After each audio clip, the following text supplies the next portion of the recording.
Dengan tetap bangkit berdiri, mari kita menyimak pembacaan bagian dari firman Tuhan yang akan menjadi landasan khotbah hari ini yang diambil dari Yohanes pasal 5, ayat ke-30 sampai ke-47.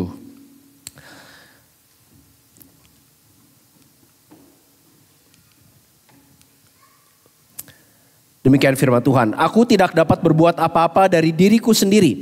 Aku menghakimi sesuai dengan apa yang aku dengar dan penghakimanku adil. Sebab aku tidak menuruti kehendakku sendiri, melainkan kehendak Dia yang mengutus aku. Kalau aku bersaksi tentang diriku sendiri, maka kesaksianku itu tidak benar. Ada yang lain yang bersaksi tentang aku, dan aku tahu bahwa kesaksian yang diberikannya tentang aku adalah benar. Kamu telah mengirim utusan kepada Yohanes, dan ia telah bersaksi tentang kebenaran. Tetapi aku tidak memerlukan kesaksian dari manusia, namun aku mengatakan hal ini supaya kamu diselamatkan.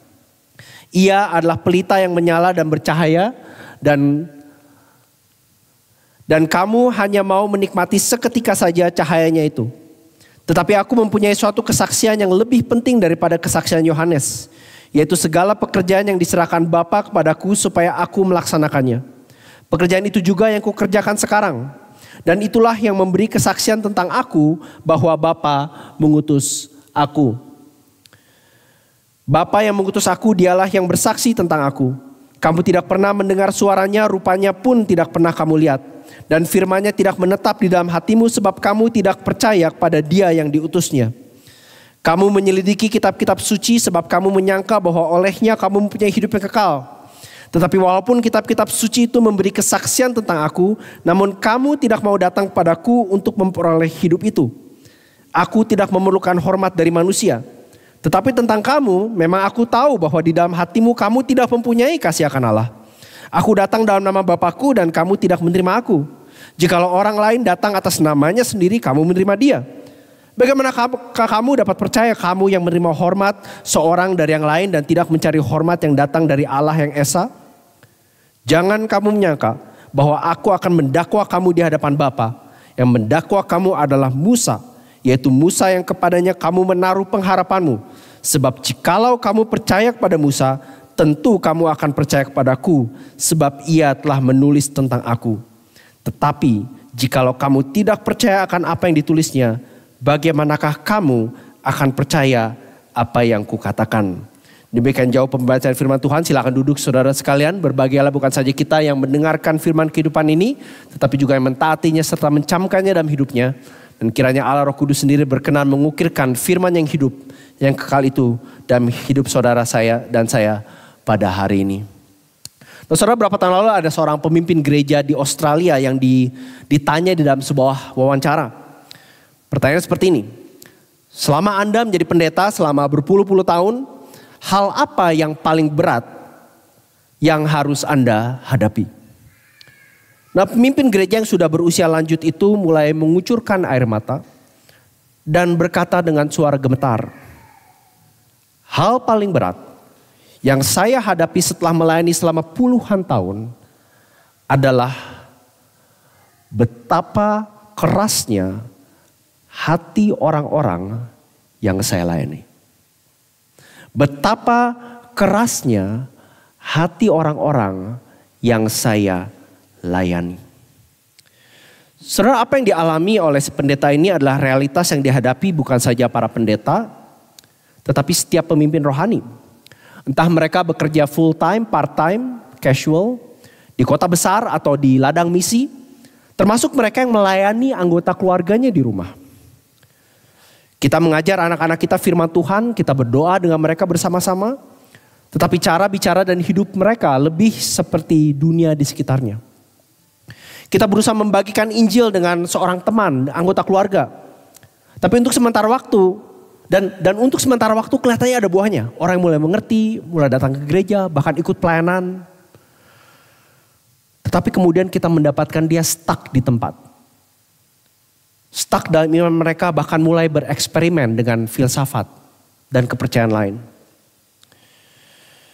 Kita juga melihat orang-orang yang sudah lama menjadi Kristen, lama pelayanan, punya tempat dan posisi bahkan, tetapi sangat kasar, sangat ketus, manipulatif. Saudara, kekerasan hati orang-orang yang kita layani bukanlah cerita baru di dalam gereja. Di Perjanjian Lama kita melihat sendiri bangsa Israel berulang kali dicap sebagai bangsa yang tegar tengkuk, bangsa yang keras hati. Dan ironisnya ini bukan penilaian dari bangsa-bangsa lain. Ini adalah penilaian dari Tuhan sendiri. Kalau ditanya apakah mereka beriman, tentu mereka beriman. Kalau ditanya apakah mereka percaya dan mengikuti Allah Yahweh, tentu mereka percaya dan mengikuti Allah Yahweh. Tetapi iman mereka adalah iman yang mati. Atau seperti judul khotbah ini, iman mereka adalah iman tanpa pertobatan. Saudara, pertanyaan besar hari ini yang saya mau coba bahas adalah ini. Bagaimana caranya agar kita jangan sampai beriman tanpa pertobatan? Bagaimana caranya agar kita jangan sampai beriman tanpa pertobatan? Kalau saudara menyimak Injil Yohanes, kita sudah melihat, bukan? Saudara bisa buka sendiri di pasal pertama misalnya. Injil Yohanes itu dibuka dengan memperkenalkan kemuliaan Yesus dari sejak semula, dari sejak kekekalan. Tetapi baru saja berapa ayat, kalau saudara lihat di ayat 11, pasal 1 ayat 11 dikatakan, ia datang kepada milik kepunyaannya, tetapi orang-orang kepunyaannya itu tidak menerimanya. Siapa orang kepunyaannya? Bangsanya sendiri.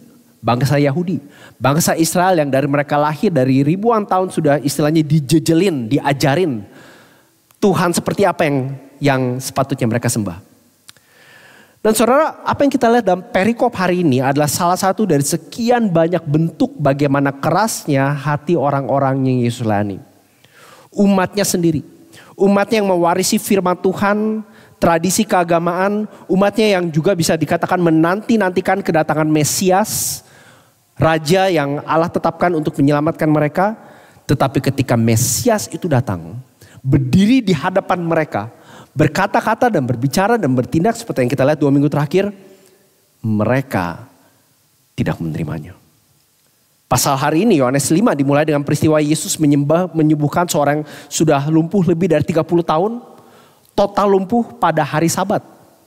Dan mujizat itu langsung membuat heboh orang-orang Yahudi dan para pemimpin agama Yahudi saat itu. Dan kehebohannya itu terjadi bukan sekedar karena mujizatnya, tetapi karena Yesus dianggap melanggar tradisi yang mereka pegang selama ini. Yaitu Yesus menyembuhkan pada hari Sabat. Hari yang gak boleh ada melakukan pekerjaan dan segala macamnya. Mereka mungkin kemudian mulai mempersekusi Yesus. Bahkan kalau saudara lihat di pasal 5, setelah peristiwa itu dikatakan sebab itu orang-orang Yahudi lebih berusaha lagi untuk membunuhnya. Bukan saja karena ia meniadakan hari Sabat, tetapi juga karena ia mengatakan bahwa Allah adalah Bapanya sendiri dan dengan demikian menyamakan dirinya dengan Allah. Dengan kata lain, tindakan Yesus, kata-kata Yesus kalau ditanya balik, who do you think you are? God? Dan Yesus mengatakan, yeah, yes, aku adalah Allah, aku adalah anak Allah yang maha tinggi. Saudara, dan minggu lalu kita sudah mulai melihat, bukan? Setelah mujizat ini dan setelah oposisi dari pihak orang-orang Yahudi, Yesus bukannya mundur menarik diri, malahan ia seperti menarik lawan-lawannya seperti masuk ke dalam sebuah ruang sidang untuk memperingatkan pada mereka bahwa mereka ada dalam bahaya. Walaupun mereka religius, walaupun mereka beriman, walaupun mereka hafal luar kepala seluruh firman Tuhan dan tahu berbagai macam perdebatan, tetapi mereka memiliki iman yang palsu, iman yang dangkal, iman yang salah arah atau iman tanpa pertobatan. Saudara perhatikan, kalau saudara perhatikan waktu tadi saya baca perikop ini penuh dengan bahasa persidangan. Ada berulang kali kata kesaksian, bersaksi, penghakiman, mendakwa diulang di situ. Dan karena itulah yang Yesus lakukan di sini, dia melakukan pembelaan terhadap identitas dirinya sekaligus pekerjaannya. Nah, mari kita lihat jenis pembelaannya yang Yesus lakukan. Kalau saudara lihat di ayat 31 dan 32. Di situ Yesus berkata, kalau aku bersaksi tentang diriku sendiri maka kesaksianku itu tidak benar. Ada yang lain bersaksi tentang aku dan aku tahu bahwa kesaksian yang diberikannya tentang aku adalah benar. Saudara, ini adalah bentuk pembelaan yang orang Yahudi saat itu sangat familiar. Artinya di mata hukum seorang saksi itu hanya sah atau benar atau valid kalau didukung oleh saksi lainnya. Saksi lainnya. Dan Yesus di sini menggunakan bahasa ini, dia bukan sedang mengatakan kalau aku berbicara ya sendiri kamu gak perlu dengerin. That's not the point. Dia sedang seperti membuat virtual court. Sidang virtual gitu ya. Berbicara dalam konteks sidang secara resmi, bahkan kata benar di situ adalah kata persidangan yang artinya valid. Jadi dapat dikatakan kesaksian yang diberikannya tentang aku adalah valid, sah, bisa dipertanggungjawabkan. Dan Alkitab bahasa Indonesia dengan benar memberikannya itu besar, karena kemungkinan besar saksi yang lain ini berbicara tentang Allah Bapa. Allah Bapa sendiri bersaksi tentang Yesus dan dapat dikatakan saksi-saksi yang kita lihat berikutnya ini adalah seperti saksi-saksi yang Allah sudah sediakan sebelumnya untuk mendukung, menjelaskan identitas Yesus. Mari kita bawa saksi yang pertama. Saksi yang pertama adalah Yohanes Pembaptis di ayat 33 sampai 35. Ya. Kamu telah mengirim utusan kepada Yohanes Pembaptis di sini yang muncul berapa tahun sebelum Yesus, berapa bulan mungkin sebelum Yesus muncul, ya.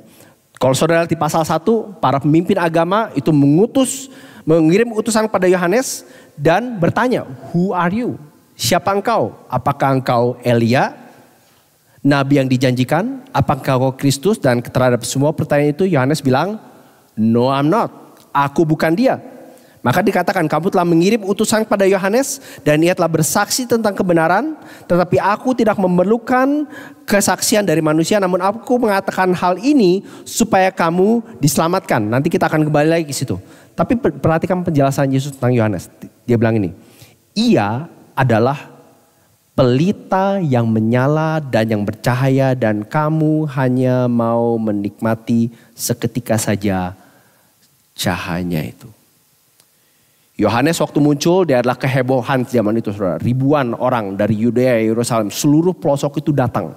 Jauh-jauh sekedar untuk mendengarkan Yohanes dan dibaptis oleh Yohanes. Salah satu yang kemungkinan besar karena mereka mengharapkan nabi atau Mesias yang akan datang itu dan mereka berpikir, is he the one? Apakah Yohanes itu orangnya? Dan bahkan sampai Yesus mengucapkan kata-kata ini pun orang banyak masih percaya bahwa Yohanes adalah nabi utusan Allah. Tapi perhatikan Yohanes sendiri selalu menunjuk pada Yesus. Di pasal 1 ayat 29 dikatakan bukan, ketika Yesus datang padanya Yohanes berkata, lihatlah anak domba Allah yang menghapus isi dosa dunia. Yohanes dengan kata lain seluruh isi pelayanannya sehebat dan seheboh apapun selalu mengatakan I'm not the point, he is the point. Tujuannya bukan aku, tujuannya adalah dia. Dan Yesus mau agar orang-orang yang mendengarkan Yohanes yang kebanyakan ada pada saat itu adalah agar orang-orang ini diselamatkan. Maka dia bilang itu kan, aku mengatakan hal ini supaya kamu diselamatkan. Dia mau supaya mereka bukan saja beriman tetapi berbalik kepada dia yang kepadanya Yohanes menunjuk. Tetapi saudara perhatikan ironisnya, yang Yesus katakan adalah ini. Yohanes Pembaptis adalah pelita dan terang yang bercahaya, artinya dia adalah alat yang Tuhan tunjukkan untuk menunjukkan jalan keselamatan yaitu padaku. Tapi perhatikan kalimat berikutnya. Dan kamu hanya mau menikmati seketika saja. Only for a time. Artinya mereka menikmati firman dari Yohanes. Mereka menikmati kesaksian Yohanes. Mereka menikmati hal-hal yang Yohanes ajarkan. Tetapi bagi mereka terang itu enggak cukup Tuhan, ya. Enggak cukup untuk membawa mereka kepada Yesus. Harusnya waktu mereka melihat Yesus, melihat tindakannya dan kata-katanya dan perbuatannya, mereka sadar this is the one. The point itu bukan Yohanes, tapi the point adalah Jesus. So itu Yohanes Pembaptis. Mari kita lihat saksi yang kedua. Saksi yang kedua adalah perbuatan mujizat yang Yesus lakukan yang dalam hitungan menit mungkin baru terjadi, dalam hitungan jam ini baru masih lagi rame-ramenya si orang yang lumpuh total sekarang bisa berjalan, membawa kasurnya ke sana kemari dan begitu banyak mujizat lainnya. Perhatikan di ayat 36. Tetapi aku mempunyai kesaksian yang lebih penting daripada kesaksian Yohanes. Apa kesaksian itu? Yaitu segala pekerjaan yang Bapa serahkan kepadaku supaya aku melaksanakannya. Pekerjaan itu juga yang kukerjakan sekarang, dan itulah yang memberi kesaksian tentang aku bahwa Bapa yang mengutus aku. Dengan kata lain, saudara, Yesus katakanlah ini. Pekerjaan-pekerjaan Yesus, yaitu mujizat-mujizat yang dia kerjakan. Yang kalau saudara perhatikan itu gak pernah setengah-setengah. Ya, waktu air menjadi anggur itu total, airnya banyak, anggurnya banyak. Waktu dia menyembuhkan anak pejabat, ya kalau saudara masih ingat di akhir pasal 4, anaknya gak sekedar get better tapi betul totally healed. Di waktu dan tempat yang Yesus katakan. Waktu orang lumpuh yang 30 tahun lebih ini bukan sekedar jarinya itu bisa gerak-gerak terus wah aku bisa jalan. Enggak, dia langsung berdiri. Saudara bayangkan 30 tahun tidak pernah jalan. Ya. Sistem motoriknya pun langsung on. Dia langsung bisa jalan dan membawa kasurnya.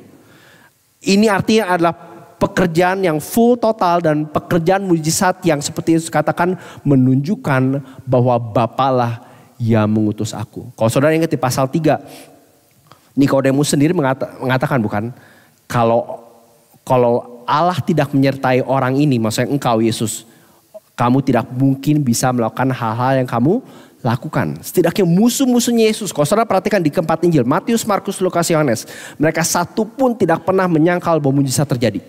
Itu gak bisa ditolak. Mereka tahu yang tadi buta bisa melihat, mati tadi bangkit. Yang mereka persoalkan seringkali bukan mujizatnya. Tapi seperti hari ini. Kenapa kau harus ngelakuin pada hari Sabat? Emang lu siapa gitu ya. Dan that's the point bukan? Emang dia siapa? Tuhan? Nah itu poinnya. Memberi kesaksian tentang aku bahwa Bapa yang mengutus aku. Nah saudara, kalau kita pikir tentang mujizat. Saya gak tahu berapa banyak dari saudara mikir kayak gini. Tapi seringkali kita mikir mujizat Yesus atau mujizat-mujizat di Alkitab. Seperti kartun yang ada di slide berikut ini. Saudara pernah lihat kartun ini? Ini buat yang dengar audio, ini bayi Yesus berdiri di atas air. Gak mau masuk mandi. Dan mamanya itu marah gitu. Sit gitu ya. Bayi Yesus gak mau. Kenapa? Karena Yesus jalan di atas air. Jadi air pun gak bisa masuk gitu ya.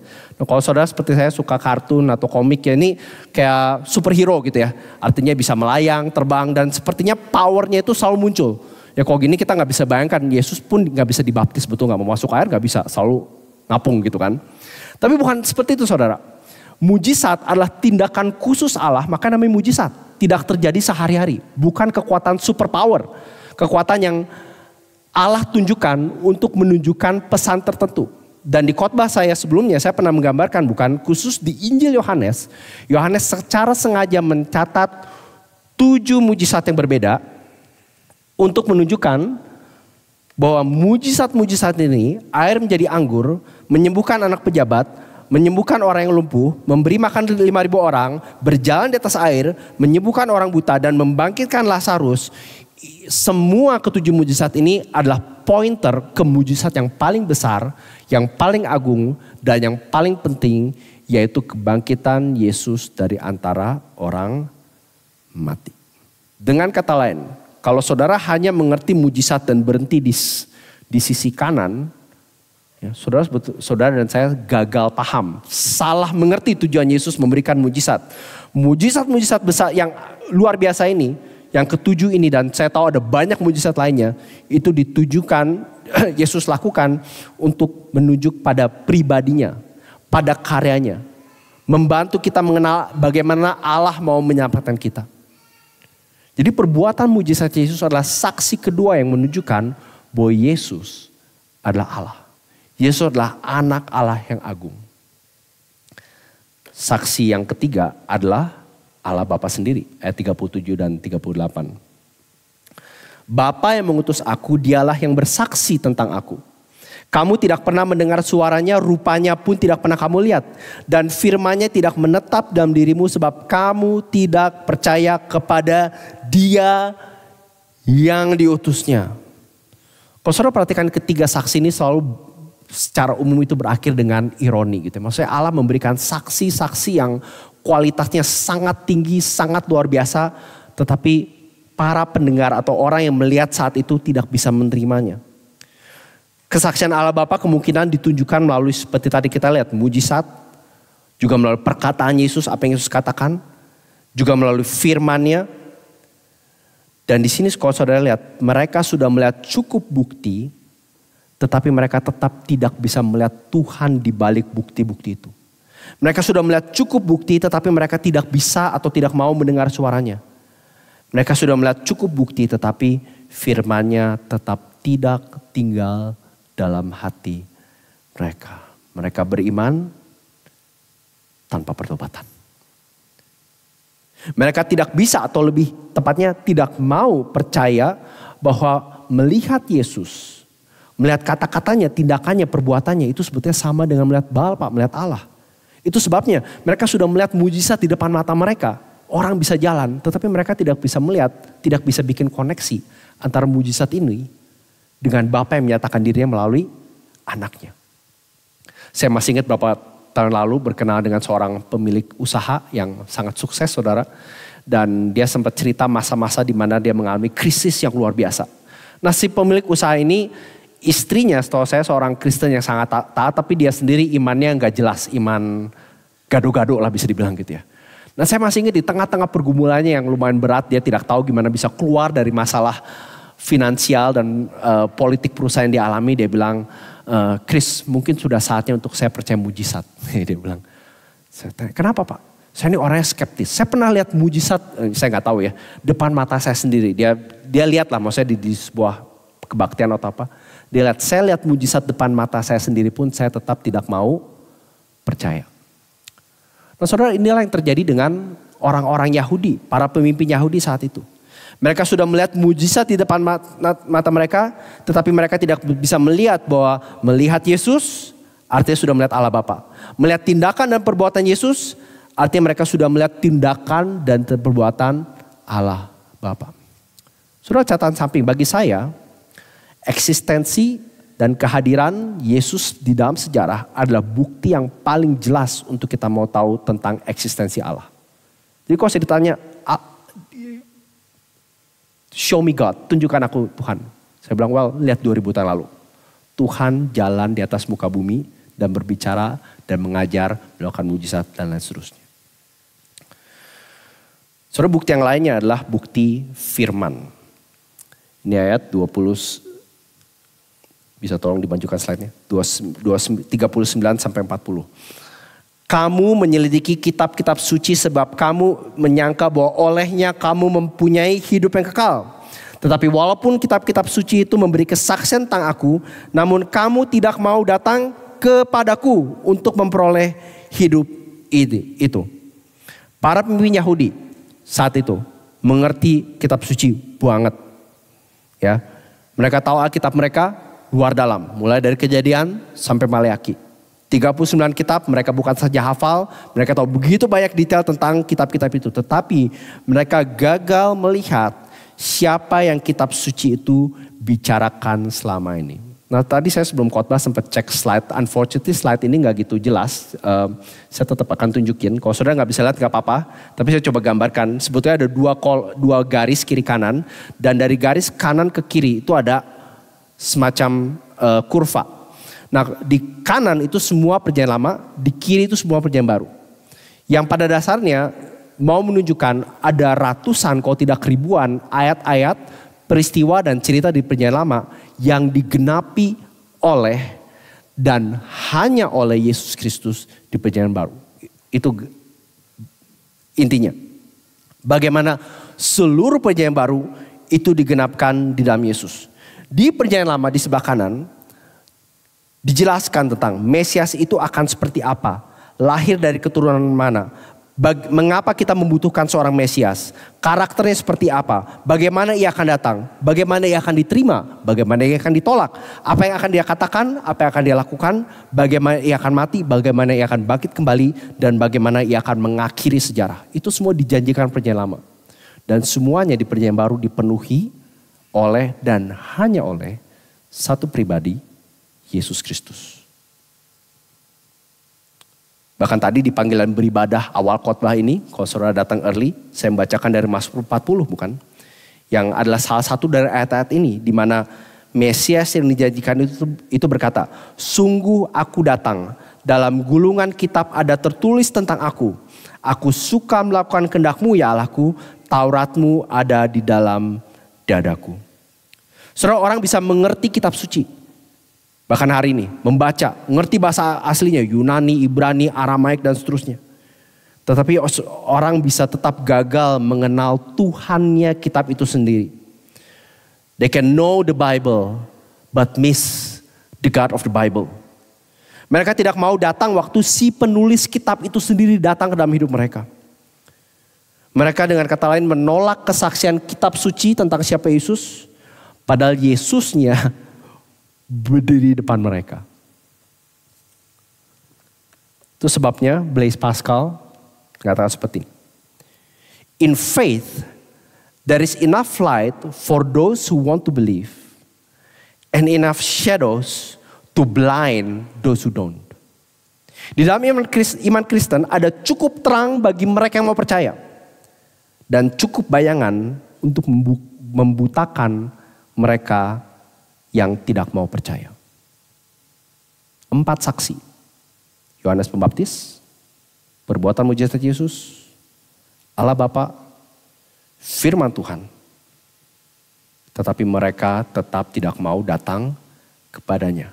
Ada cukup terang, bahkan dapat dikatakan there's more than enough light. Bagi mereka mau percaya, cukup terang. Tetapi pada saat yang sama, terang itu juga cukup untuk membayangi atau membutakan mereka yang memang dari sononya itu tidak mau percaya. Nah, terhadap respon lawan-lawannya, Yesus kemudian memberikan dakwaan. Mari kita lihat ayat 41 dan 43. Yesus berkata, aku tidak memerlukan hormat dari manusia, tetapi tentang kamu. Memang, perhatikan, aku tahu bahwa di dalam hatimu, kamu tidak mempunyai kasih akan Allah. Aku datang dalam nama Bapakku, berdasarkan saksi-saksi yang tadi diberikan, dan kamu tidak menerima aku. Yang menyedihkan adalah saudara, tetapi kalau orang lain datang atas namanya sendiri, kamu menerima dia. Saudara, di abad 20 ada seorang filsuf Inggris yang terkenal. Saudara mungkin pernah dengar namanya, seorang ateis bernama Bertrand Russell. Kalau nggak salah dia menulis buku yang saat itu heboh. Kalau nggak salah judulnya Why I'm Not a Christian. Dan suatu ketika di wawancara pernah ditanya, kalau misalnya dia ateis abis mungkin selevel kalau zaman sekarang seperti Richard Dawkins, Tom Harris dan kawan-kawan gitu ya. Dia suatu hari pernah ditanya, si Bertrand Russell, apa yang terjadi? Kamu kan gak percaya Tuhan itu. Apa yang terjadi kalau kamu meninggal dan setelah kamu meninggal ternyata kamu salah. Kamu bertemu dengan Tuhan yang selama ini kamu tolak. Kamu bakal bilang apa sama Tuhan itu? Sudah tahu apa respon Bertrand Russell? Dia bilang, kalau begitu saya meninggal dan terbukti ternyata ateisme saya salah dan saya bertemu dengan Tuhan, ini yang akan saya bilang. Not enough evidence, God. Not enough evidence. Tuhan, kurang banyak, kurang cukup buktinya. Saudara tahu yang orang-orang Yahudi lakukan di sini jauh lebih worse daripada Bertrand Russell. Kenapa? Karena problem mereka bukan kurang bukti atau bukan kualitas buktinya kurang bagus, tetapi seperti Yesus katakan, aku tahu bahwa di dalam hatimu kamu tidak mengasihi Tuhan. The problem bukan soal kurang bukti, kualitas bukti, bukti relevan atau enggak, tetapi soal kita yang menganalisa bukti itu. Problemnya bukan soal bukti, tapi soal hati. Dan itu inti masalahnya. Mereka lebih suka penerimaan akan manusia daripada penerimaan akan Tuhan. Kita nanti akan menyanyikan lagu, apa judulnya? Who You Say I Am. Tapi bagi orang-orang ini lebih penting adalah what others say I am.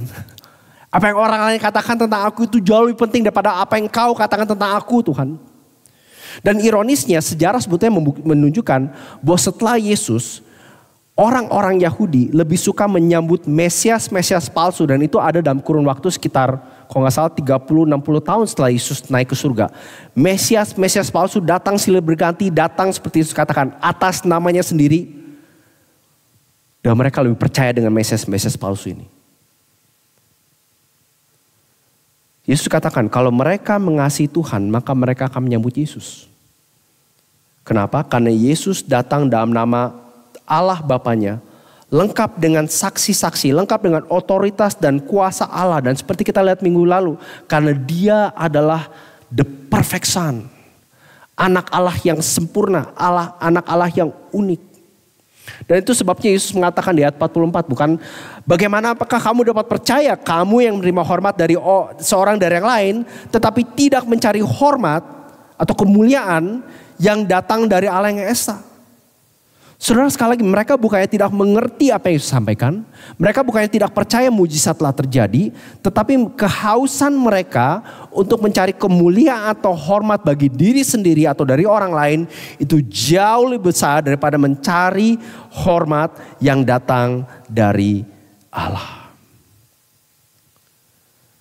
Saudara, kita harus akui bukan bahwa kehausan kita untuk diterima, untuk di-approve oleh orang-orang sekitar kita itu begitu besarnya seringkali sehingga kita tidak peduli lagi bahwa Tuhanlah yang pantas atau patut dan layak menerima segala kemuliaan dan hormat.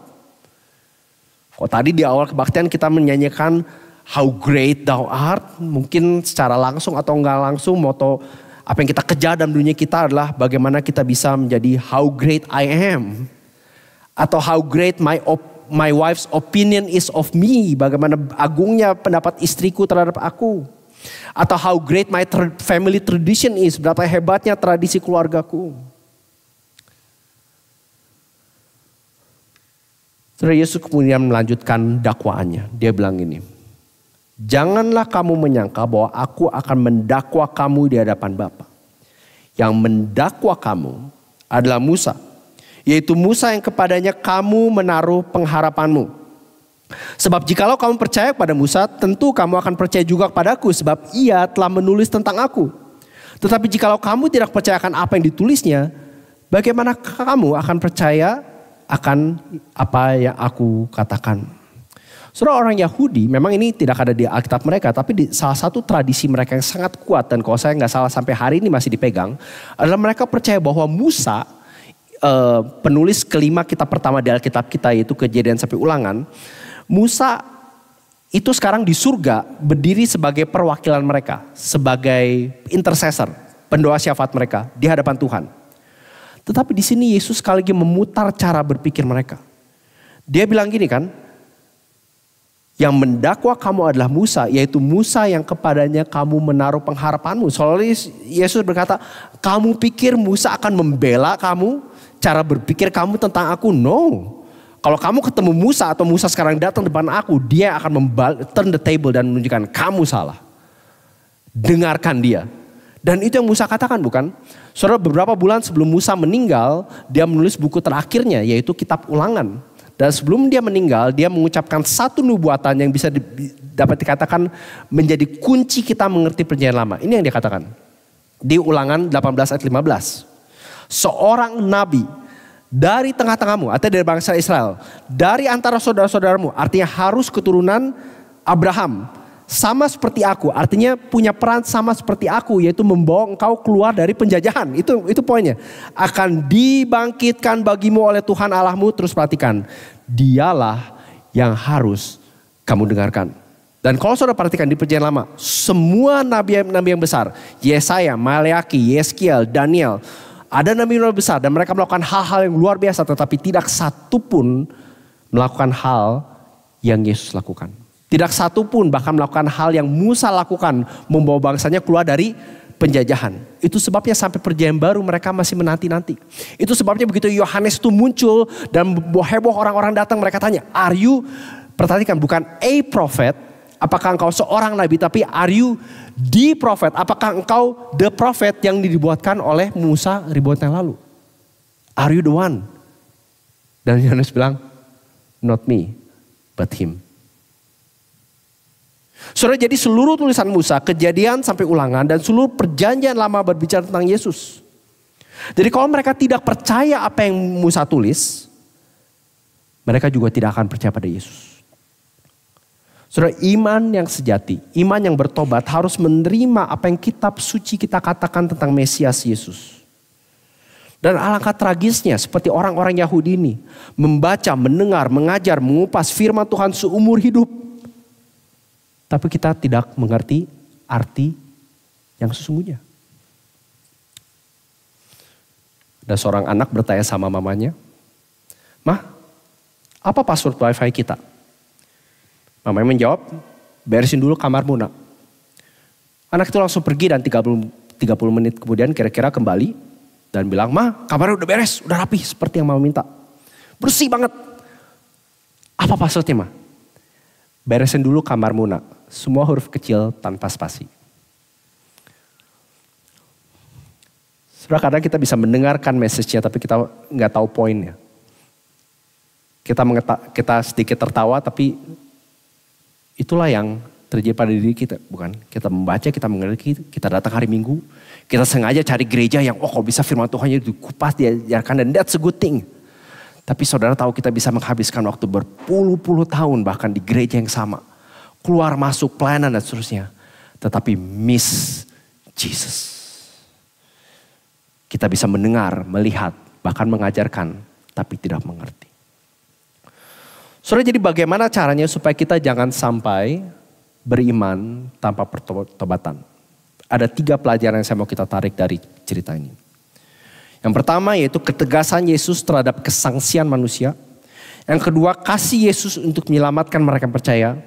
Dan terakhir, keseriusan Yesus dalam memperingatkan mereka yang tidak percaya. Saudara, Yesus tidak main-main. Kalau saudara perhatikan bagaimana cara Yesus berbicara di sini, sangat tegas, sangat clear. Tidak abusive, tapi sangat-sangat firm. Dia tidak main-main terhadap mereka, mempermainkan bukti-bukti yang sudah jelas di depan mereka, baik dalam firman Tuhan atau dalam hidup mereka.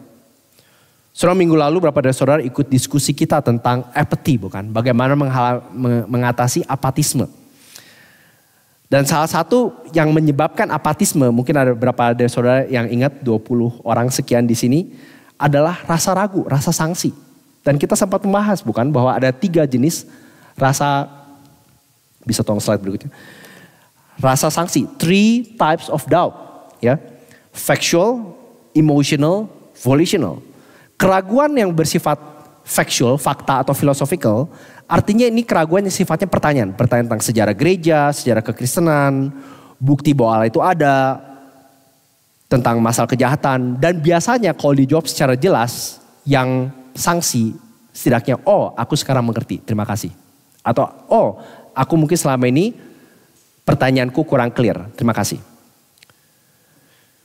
Yang sedikit lebih sulit adalah emotional doubt. Ini adalah orang yang mungkin mereka tahu bukti secara fakta bahwa Tuhan ada, bahwa Tuhan adil, bahwa Tuhan itu baik, Tuhan murah hati, Tuhan itu berkuasa atas hidupku, mengatur hidupku, dia setia karena aku membaca dari firman-Nya. Tetapi contohnya ya, misalnya dia mengalami penderitaan yang sangat sulit dalam keluarga, kematian, penyakit. Kenapa disebut emotional? Karena walaupun dia tahu Allah itu ada dan baik, tapi dia mungkin bertanya, why? Mengapa Tuhan ini terjadi? Atau bagaimana ini bisa selesai? Ya. Yang kedua ini yang paling umum. Tapi yang terakhir ini yang paling berbahaya. Volitional, saudara tahu ya, volitional itu artinya sesuai dengan kehendak. Artinya mereka dengan sengaja mengarahkan diri untuk menyaksikan Tuhan. Ini adalah orang-orang yang entah karena satu dan lain hal menganggap Allah itu gak fair. Allah itu gak baik. Atau variannya dari Bertrand Russell. Not enough evidence God. Mungkin kita gak seperti orang ateis, tapi kita bisa jadi orang Kristen ateis, saudara tahu ya. Kalau ditanya pengorbanan rasuli, cek. Kebaktian gereja, cek. Pelayanan, cek gitu ya. Tapi kita selalu mempertanyakan kebaikan Tuhan, kemurahan Tuhan. Dan akhirnya sama sekali meninggalkan Tuhan. Seorang penulis favorit saya namanya Bertrand Russell, dia bilang gini. To believe is to be in one mind about accepting something as true. To disbelieve is to be in one mind about rejecting it. And to doubt is to waver somewhere in between the two and thus to be in two minds. Terima bahasa Indonesianya. Terus di slide berikutnya. Percaya artinya satu pikiran menerima sesuatu itu benar. Tidak percaya artinya satu pikiran menolak bahwa sesuatu itu benar. Bersikap ragu atau sangsi artinya bimbang antara percaya dan tidak percaya, dan dengan kata lain punya pikiran yang bercabang. Saudara, apa yang membuat saudara tetap sangsi akan Tuhan sampai hari ini? Apakah seperti kata Os Guinness, Anda punya pikiran yang bercabang? Dan Yesus tegas saudara terhadap orang yang menyaksikan dia. Jangan bermain-main dengan bukti atau terang yang saudara miliki. Pelajaran yang kedua adalah kasih Yesus menyelamatkan mereka yang percaya. Saudara, kau perhatikan di bagian ini saja, ini cuma satu bagian. Kau saudara perhatikan di seluruh Injil Yohanes, di tiga Injil lainnya, Matius, Markus, dan Lukas. Saudara akan juga melihat betapa telaten dan sabarnya Yesus.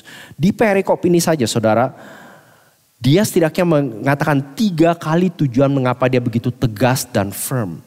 Dan intinya adalah agar kamu diselamatkan. Aku ini tegas, aku ini membawa bukti-bukti, aku ini menunjukkan mengapa aku ini anak Allah, agar kamu diselamatkan, agar kamu percaya padaku, agar kamu datang padaku. Saudara, iman yang bertobat adalah iman yang berbalik pada Yesus dan mengatakan pada Yesus, Yesus ampuni aku. Ampuni dosaku, ampuni pemberontakanku, ampuni kesangsianku. Terima kasih karena Engkau telah mati bagiku dan bangkit bagiku sehingga aku tahu aku dapat diterima sepenuhnya. Dan tolong perbarui aku sebagai anakmu, sebagai umatmu untuk mengasihi Engkau lebih lagi.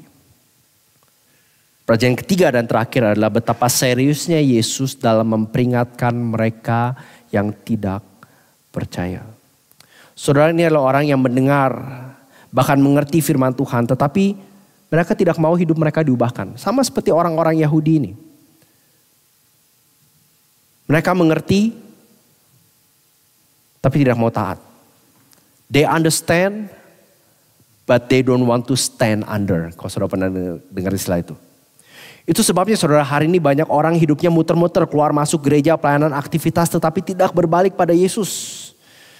Dan mungkin karena mereka lebih haus pujian dan penerimaan, hormat yang datang dari manusia, bukan hormat yang datang dari Allah. Dan pertanyaan bagi kita di pelajaran ketiga ini adalah, seberapa jauh firman Tuhan mempengaruhi dan mengubah hidup Anda untuk semakin mengenal dan mengasihi Yesus. Jadi saudara, bagaimana caranya supaya kita jangan sampai beriman tanpa pertobatan? Saya berharap tidak satu pun dari saudara yang mendengarkan khotbah ini pulang ke rumah pikir, oh that's fine, I'm happy with my life. Aku senang hidup beriman tanpa perbuatan, it's comfortable, gak repot, gak capek gitu ya.